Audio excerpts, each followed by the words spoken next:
Thank you very much. Thank you, Brendan, for the kind words of introduction. Thank you. I just want to thank everyone at the Charles Redd Center, Dr. Rensing, Dr. Canna, and Amy Carleton, who helped make the arrangements. I can't tell you what an honor it is to be here, and how grateful I am for the support that the center has offered for this work, and also for previous work. I was a recipient of a Charles Redd grant when I was doing my master's research at the University of Calgary. So the money that the center gave me helped me spend a summer in Montana and really started me down this road many, many years ago. So the center is got such a great reputation for the work it does in promoting the history of the West. It's a great honor to be here and to be able to talk to you students and scholars of Western history about some of my work, some of the work that's kept me pretty busy over the past few years. I thought I'd start today's talk with reference to a series of events that would be very, very familiar to students of Western history. One of the marquee events is that of the Plains Wars of the 1860s and 1870s. You know, we all know them as students of Western histories as these painful, bloody episodes of conquest and wars of conquest and incorporation that you know are so very important to the history of the West, to the history of its indigenous peoples, but also that make their way into American histories, that even the most casual students of American history have heard of such events.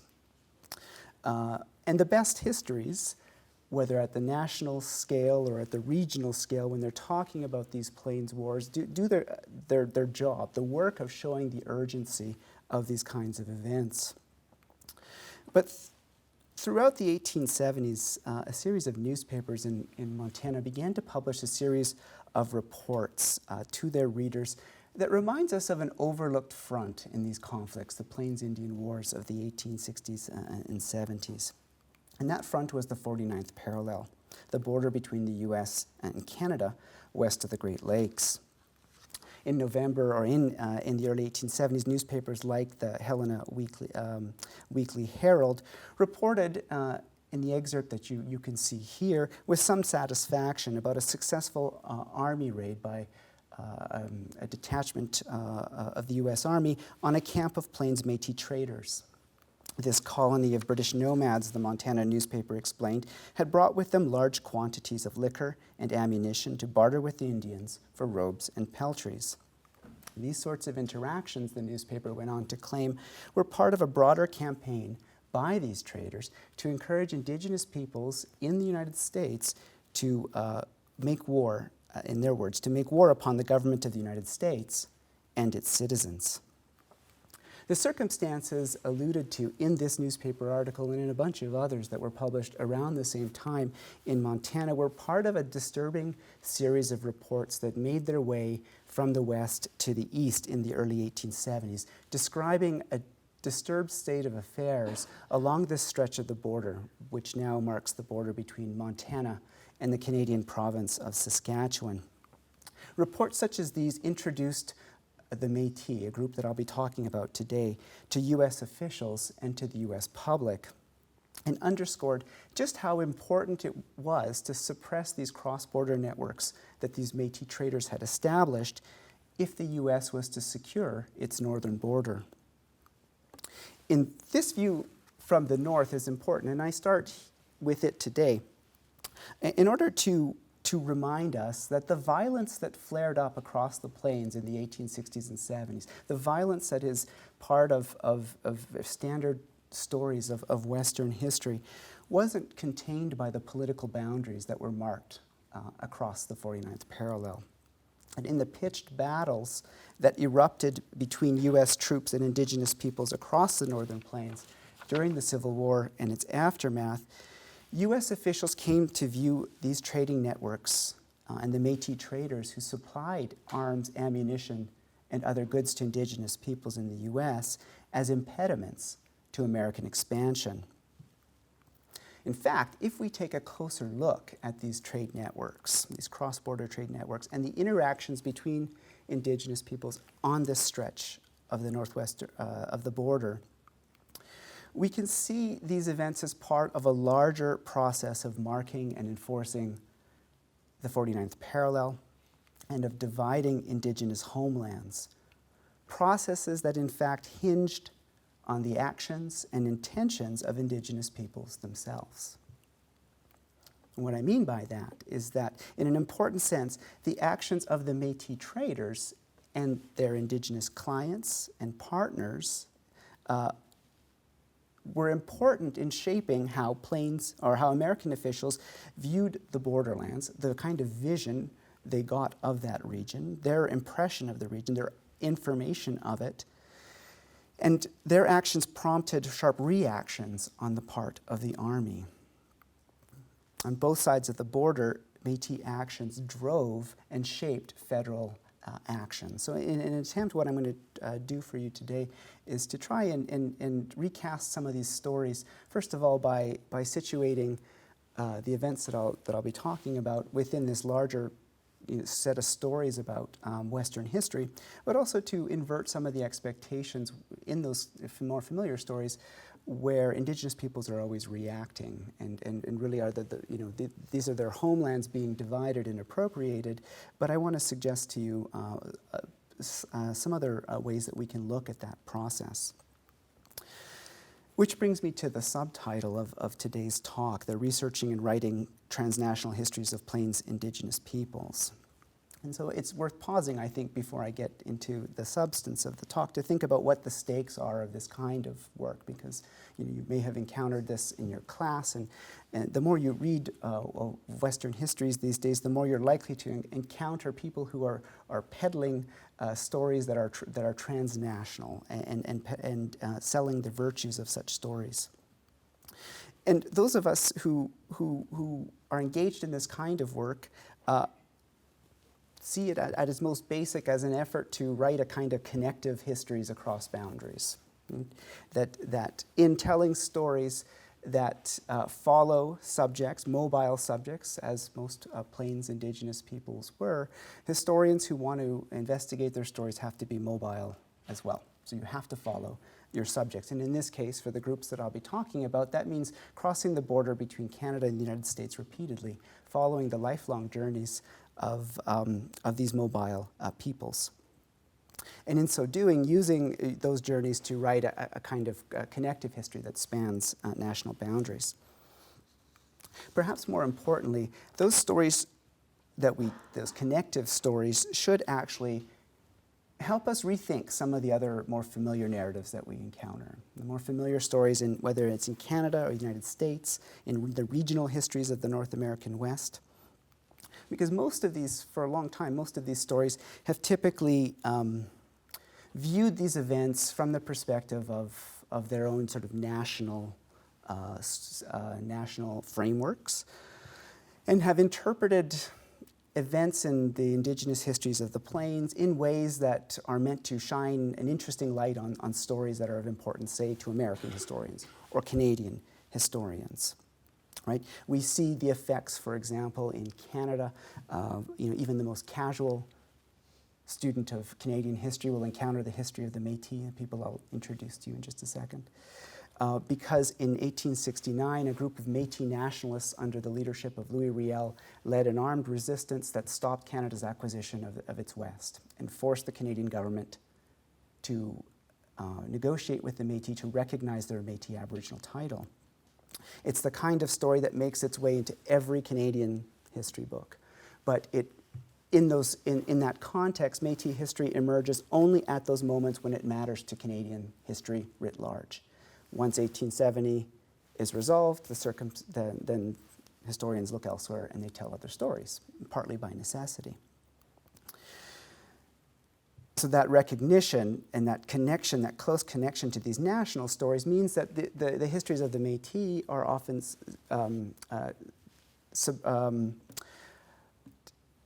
viewed only in those instances and interpreted in those ways that matter in relation to those national stories. The same is true, I think, in the United States with the histories of Indigenous histories more generally, that the tendency to link or to bound these stories geographically within the territorial boundaries of the United States, and temporally with the notion of the frontier, erects a kind of predictable set of boundaries around these stories, such that we don't see in these histories those moments when Indigenous peoples cross borders into Mexico or into Canada, or how they continue to matter, and their actions continue to matter after the closing of the frontier or after the period of border marking. The problem then, and so some of the problems with this kind of approach, is that what that allows us to do is to overlook the fact that in this part of the world, in northwestern North America, that Indigenous peoples remained very much in control of their territories through much of the 19th century. They remained the dominant economic, political, military powers, and they exerted very real power on the abilities of the Canadian government in particular, but also the US government to lay claim to portions of northwestern North America. It's something that's certainly more pronounced in Canada than in the United States, but it holds in the northern reaches of American territory as well. When we overlook that, and when we rely too closely on these sort of usual frames for narrating these stories, we tend to tell stories that offer neat narrative turning points and points of closure that confirm stories of colonization, right?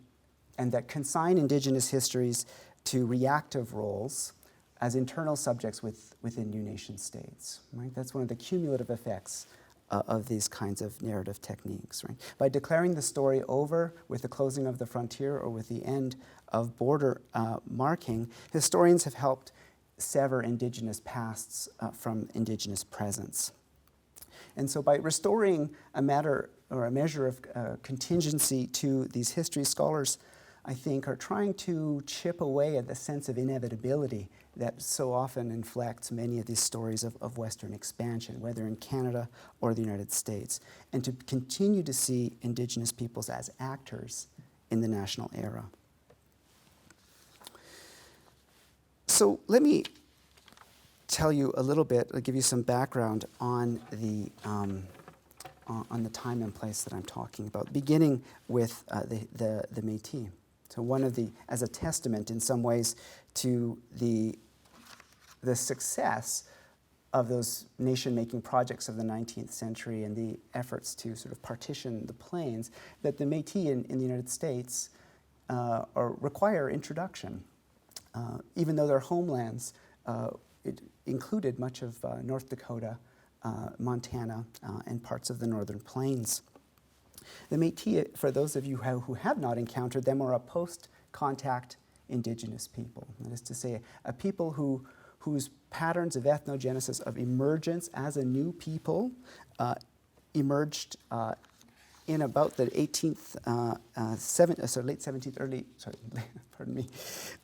late 18th, early 19th century, often in close connection with fur trades. These were peoples who emerged amid those large displacements in the interior of North America that you've no doubt encountered elsewhere. The introduction of epidemic disease, of metallic weaponry, of horses, of Europeans eventually, of other trade goods that created a cascading series of consequences that really transformed the lives of all Indigenous peoples in places like the Great Plains. And on those northern reaches of those plains, those conditions helped give rise to a new people, often in close connection with the fur trade worlds that were created as Europeans, primarily French Canadians and Scottish, established posts in the interior of North America and established marital relations with Indigenous women, primarily Cree, Assiniboine, and Ojibwa. And out of these beginnings, the Métis emerged as over the course of the 19th century, a distinct nation marked by a distinctive language, distinctive dress, distinctive artistic traditions, bardic traditions, and religious practices, along with very expansive kinship networks that over time consolidated a Métis nation that was linked to that of their Indigenous neighbors and kin, but that was increasingly distinct. Importantly, what propelled the the growth of this nation and their movement onto the plains, as you see here from this photo taken in northern Montana, were the economics of the fur trade and later the buffalo and provisions trade. That their economic clout, they were able to carve out an economic niche for themselves as traders par excellence, particularly of buffalo products, and to take advantage of the expanding commercial demand for furs and for buffalo meat, hides, and robes. And they used that to become one of the most formidable nations on the northern plains and remain a very vital part of the Canadian social landscape and political landscape to this day. During the middle decades of the 19th century, these kinds of commercial networks ran through the borderland world of the northern plains. I will give you a map here, give you a sense of sort of those early clusters of Métis settlement, particularly on the parkland fringe of the northern plains, and then the sense of the migrations that took more and more people onto the plains into the area that we'll be talking mostly about today.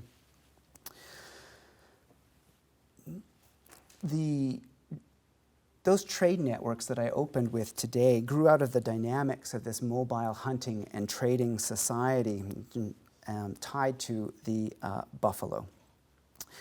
The trade economics propelled the formation of the first Métis communities and really were the sort of impetus behind their expansion. And behind that was really an insatiable demand for buffalo meat, particularly by the Hudson's Bay Company, that massive British commercial entity based in Fort Garry, which you see there, or based in London really, but had a North American outpost in Fort Garry, and an outlet that depended on buffalo meat in order to fuel its trade brigades and its distant fur trade posts, very lucrative trading opportunities in the far north, in the boreal forests of northern Canada, places that were rich in furs but very poor in food. And so buffalo meat, and dried buffalo meat in particular, and pemmican, which is dried buffalo meat pounded with fat and berries, is a dense, long-lasting, energy-rich form of food that became absolutely essential to sustaining the British trade presence in the north, a presence that generated a lot of money for them. And for that reason, the Hudson's Bay Company came to rely on these mobile Métis hunting brigades in order to supply the meat, to hunt and then produce the meat that would sustain fur trade operations. And that insatiable demand created tremendous economic opportunities that drove the expansion of Plains Métis communities. And beginning in the 1830s and 40s, that demand was further augmented by the arrival of American traders, moving up the Missouri River onto the northern plains. And these folks were interested in meat as well, but also increasingly robes and hides and the like. So by mid-century, the Métis producers had the possibility of trading into two different and competing economic networks, a situation that boosted their economic power, and that also allowed them to trade meat north into the British system and robes and hides south into the American system.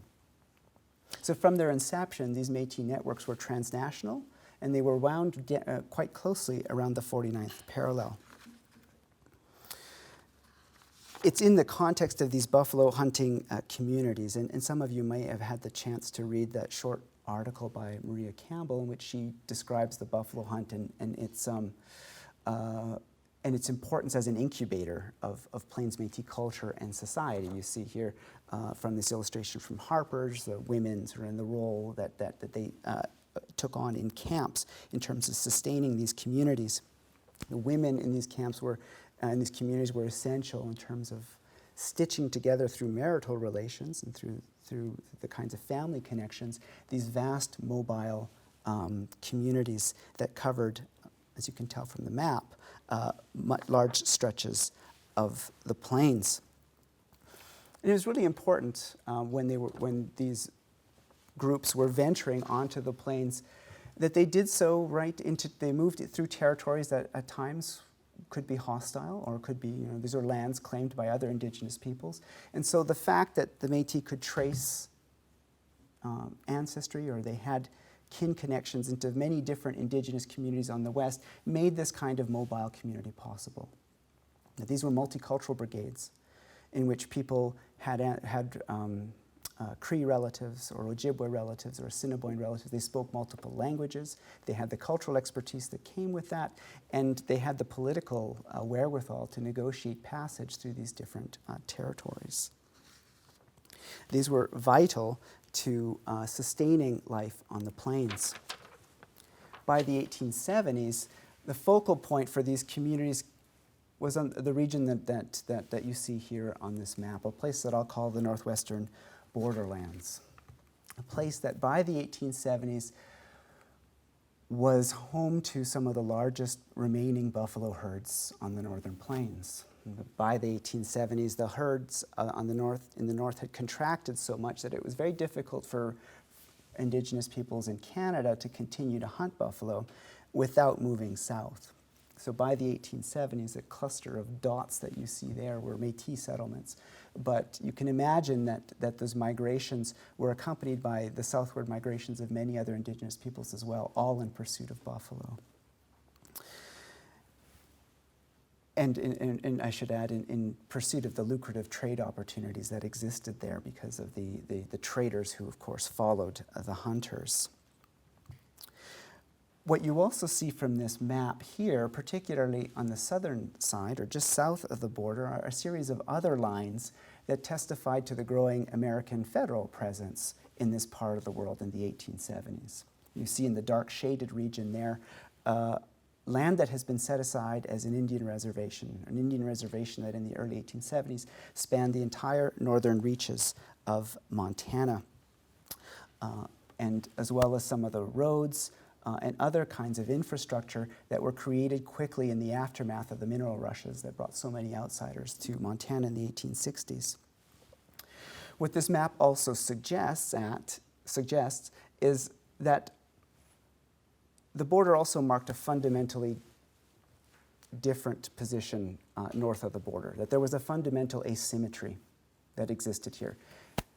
Whereas the United States was busy in terms of setting up its Indian agencies, surveying railroads, constructing roads, building towns, the presence in Canada of the Canadian state, for example, was almost invisible. That before 1874, the Canadian government had no police and no army presence west of Manitoba, so in that region that you see there. And after 1874, the administration of Canadian laws in the region was left to a couple dozen mounted police officers, which created a fundamental difference in the presence of the state and the power of the state, and helped further propel the growth of these trade networks that I began this talk with. There was, in some sense, a power vacuum north of the border that allowed traders to exploit the kinds of jurisdictional differences, the fact that there were laws that were in existence on one side of the border and not the other, and use the border as a shield, right?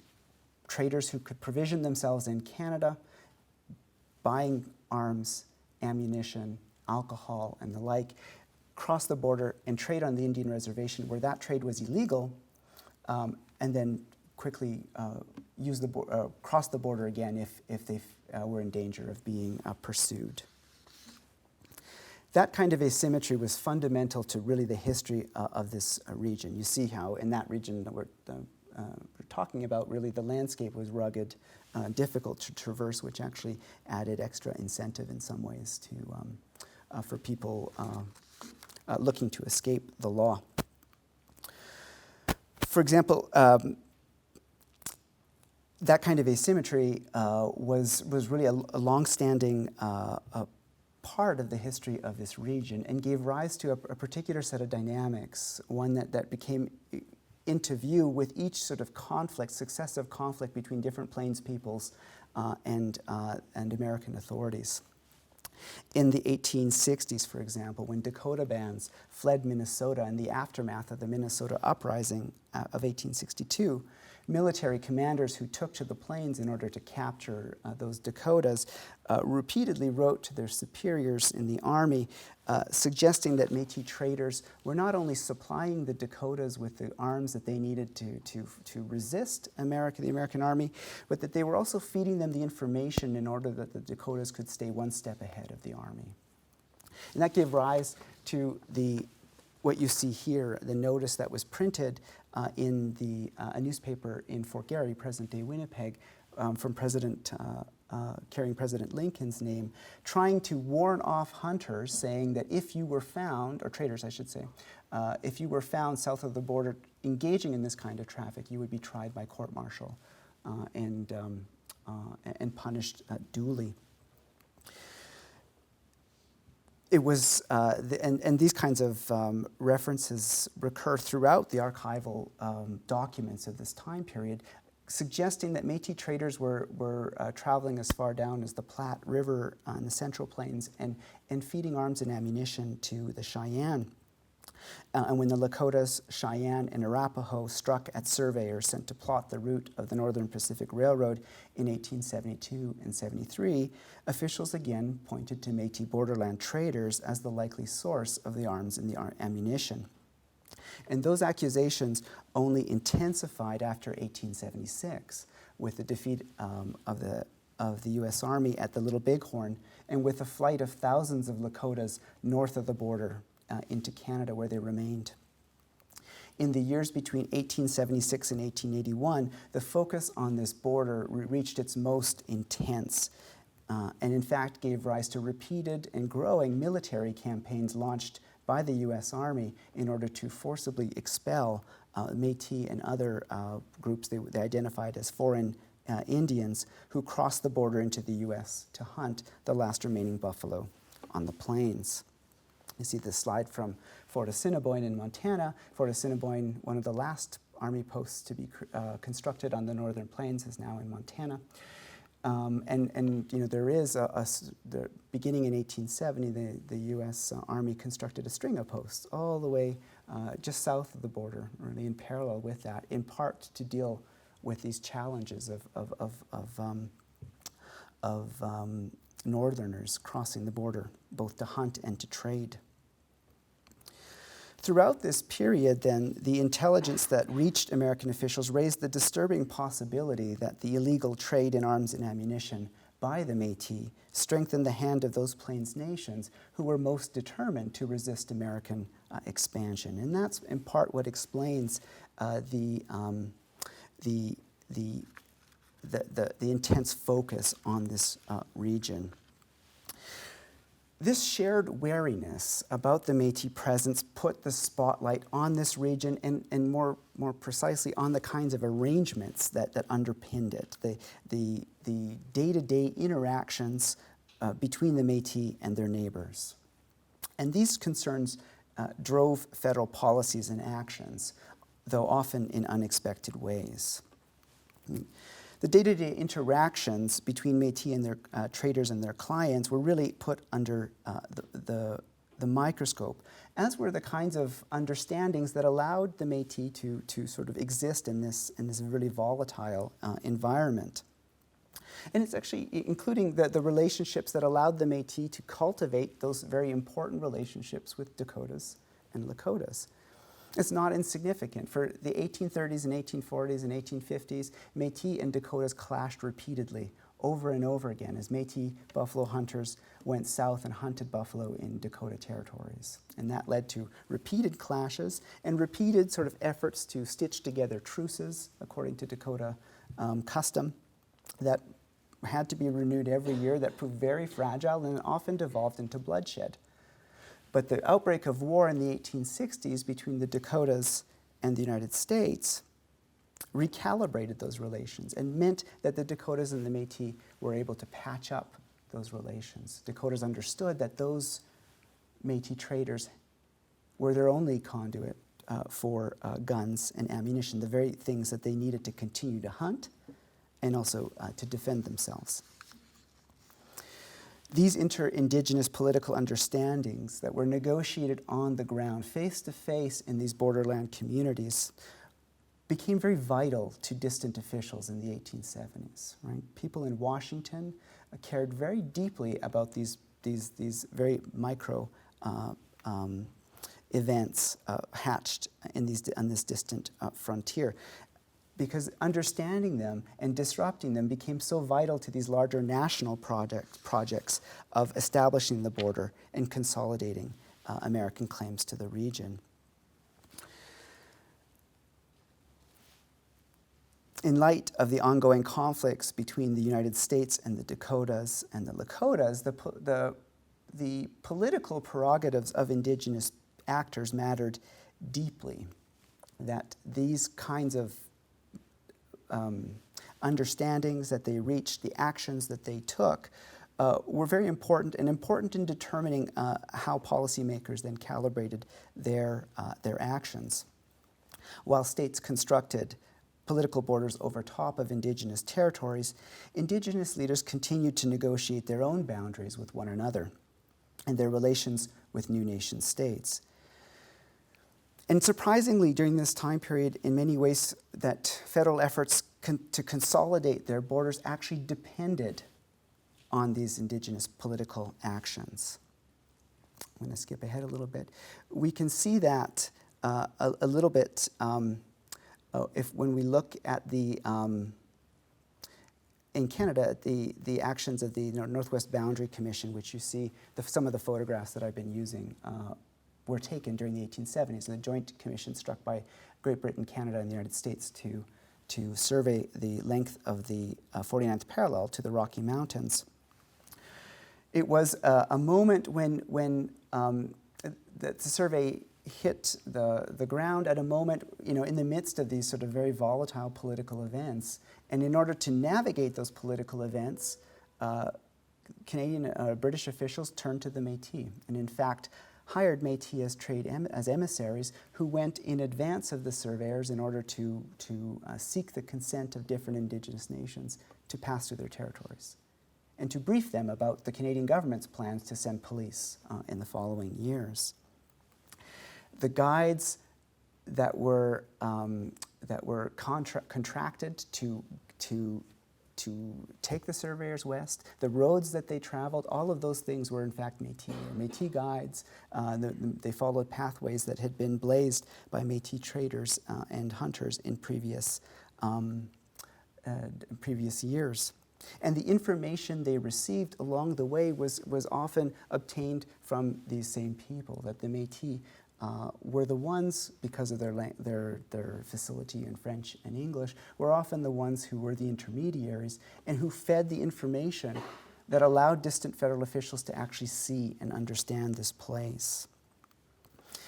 The critical assistance Métis individuals offered in connection with the boundary survey was part of a larger pattern of whereby Métis informants and other intermediaries were critical in this information and the information that they supplied, and in shaping how people actually saw the borderlands. So in this sense, then, we can see, in some ways, the two sides of that coin, how the danger posed by independent Indigenous peoples heightened federal awareness of this region and drove policies in that way, but we can also see how there was a tremendous dependence at the same time on these same people for material support in executing things such as the boundary survey, but also in just gathering intelligence about this region and its peoples. So let me just wrap this up here. The interactions between the Métis and their neighbors, though rooted in local matters, acquired a new significance for federal actors who were charged with overseeing this region. Those actions, the way that those interactions might be a source of consternation or comfort, but they were integral to shaping the way that federal actors in both Canada and the US understood the borderlands. In the United States, the creation of Montana Territory in 1864, the organization of Indian agencies, and the intensification of violence between the U.S. Army and Lakotas thrust Métis borderland trade networks into view. Métis traders came into conflict with U.S. federal officials who were convinced that those traders were fundamentally to blame for sustaining Lakota resistance and Lakota military actions against the American army. Such circumstances would give rise to repeated raids through the 1870s as U.S. law enforcement officials set their sights on these Métis settlements, and later would give rise to full-fledged military campaigns to expel First Nations from the north across the 49th parallel.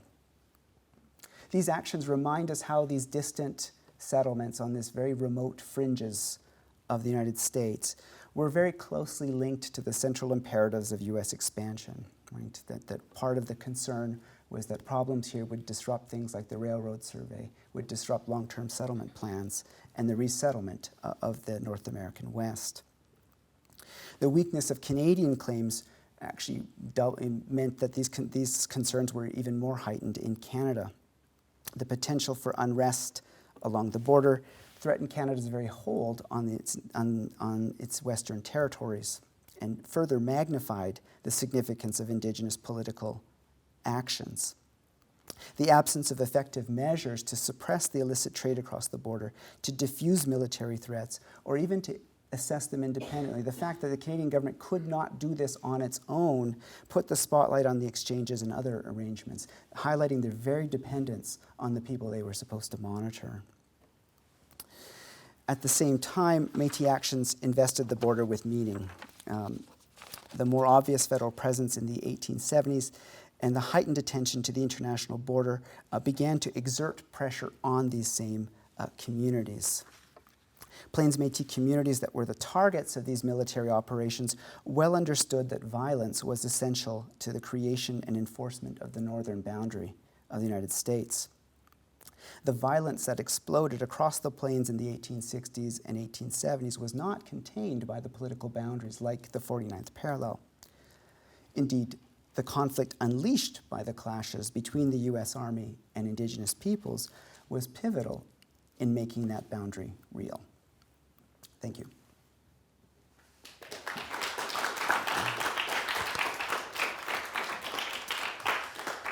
So I hope that wasn't too inside baseball and in too great of detail for you, but I'm happy to answer questions. I have a few minutes before some of you have to wander off to other classes, but if some of the material that I ran through requires further illustration or elaboration, or if you have other questions, I'm happy to try to answer them. Yes? I'm interested in this concept of narration in history. Mm-hmm. You talked a little bit about what kind of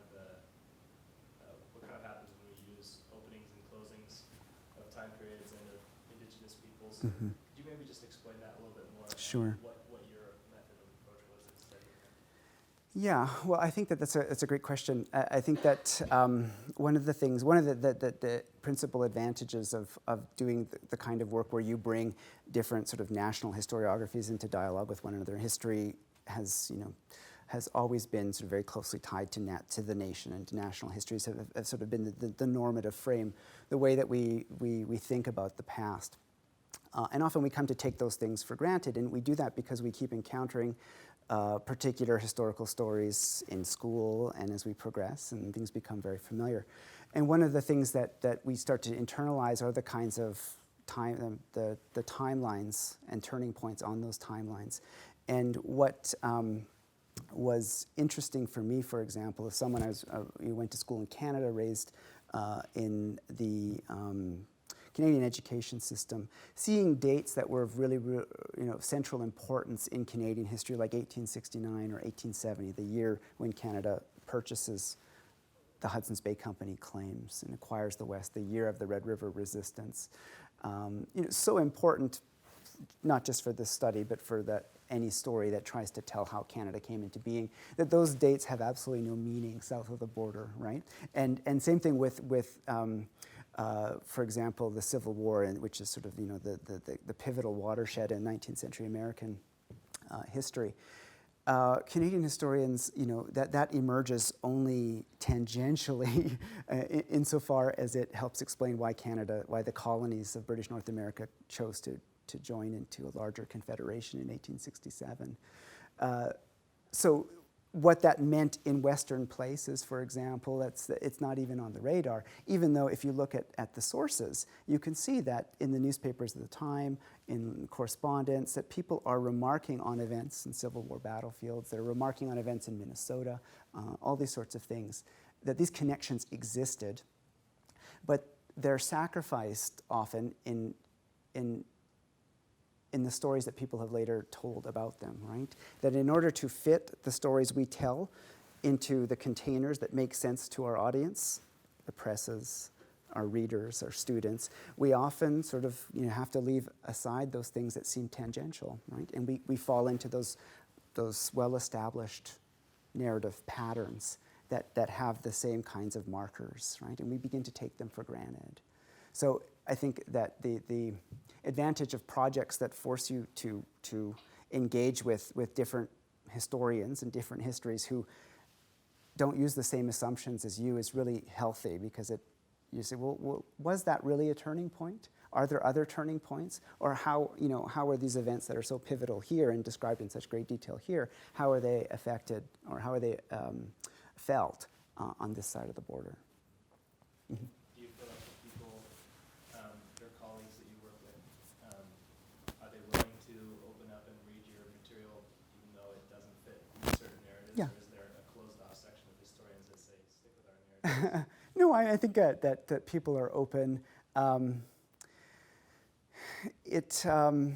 think that certainly I think that there's a great willingness and openness. What I'm doing here is no longer all that novel. There's a great many people who, Dr. Rensink, for example, who are engaged in similar kinds of inquiries, and I think a lot of interest in this. And part of the reason that people were interested in this project was precisely because it crossed borders. So I took this project, for example, to an American press, which in some ways is hard, right, in the sense that you have to pitch a project about people and places that aren't not on the radar generally, but there was a willingness or an interest because of the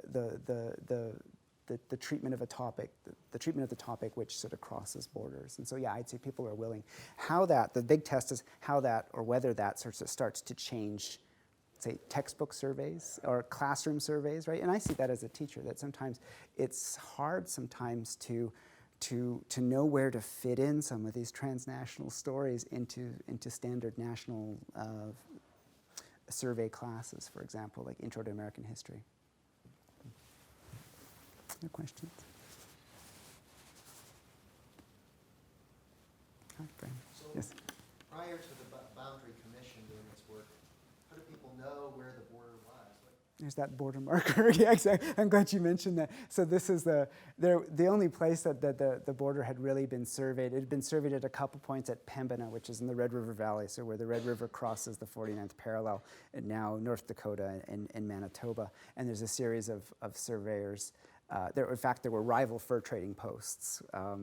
Initially the Hudson's Bay Company and the Northwest Company that sort of camped out on either side, and eventually Hudson's Bay Company and American Fur Company posts. And periodically disputes over where that boundary was, and the heated fur trade competitions in the 1820s and 30s led the Army to go out and do surveys. But that survey was really not very extensive and apparently fraught with all kinds of errors that they found out in the 1870s as well. So you had this border post that had GB, Great Britain, carved on one side, eventually got swung around. But that was it. And so, and even after the survey, so the survey, I don't have any photos here, but they go in 1870 and they leave those earthen markers, at intervals all across the plains, but within a few years those have worn down from the elements. And it becomes a real problem because, one of the things people were called on in Canada in particular, the Metis had to describe where they were in 1870, and they had to prove in order to get claims to land in Canada that they were in Canada in 1870. How do you do that, right? So you see in their applications where they say, give little narratives of where they were, descriptions of landscapes and things like that. Well, I was at Wood Mountain, and we all knew Wood Mountain to be north of the boundary. So there was a kind of understanding of some of the geographic markers and where they sat, but no formal presence. And really, to this day, until 2001, I mean, that border was very much easy to miss. Mm-hmm. Yeah, Brendan. Can you trace some of this history a few years further, just really briefly, into the number treaties Yeah. and the 1885 Northwestern Rebellion? How does this all Yeah. lead into that? Or Right. does it lead into It does. Yeah, thank you. So what I gave you here, and it's hard to know what to do with a talk like this, so I really gave you a chapter here, a part of a chapter. And so the story from the 1870s, the book follows that story through into the turn of the 20th century. And what I try and trace afterwards is how really the process of border marking, and so that's both the enforcement of the actual national boundary, but also the enforcement of other sort of boundaries of reservations, treaties, and non-treaty, how that starts to exert a profound effect on Métis communities. So that by 1881, there are very few buffalo left, and the military campaigns have essentially expelled these borderland communities. And Métis find themselves on either side of the border and trying to find a new way of life after the buffalo. And so for many people, that causes them to look to enter treaty, for example, or to join reservation communities in the United States. So part of the conversation that I trace is how do the Métis navigate those boundaries, and how do people see them in terms of are they British, Canadian, American, are they Indian, are they white? And how people answer those questions becomes really important because it determines whether they can vote, whether they can take a homestead, whether they can join a treaty, and all these sorts of things. So the project attempts to sort that out in those intervening in the years that follow, I should say. And 1885, I should say, is a pivot point in many ways, because it's the second Métis resistance and becomes a real turning point in Canada, and after which Métis communities were deeply fractured. And I show how that continued. Just as the Plains Wars were felt in Canada, I try and show how the Northwest Rebellion was felt in the United States as well.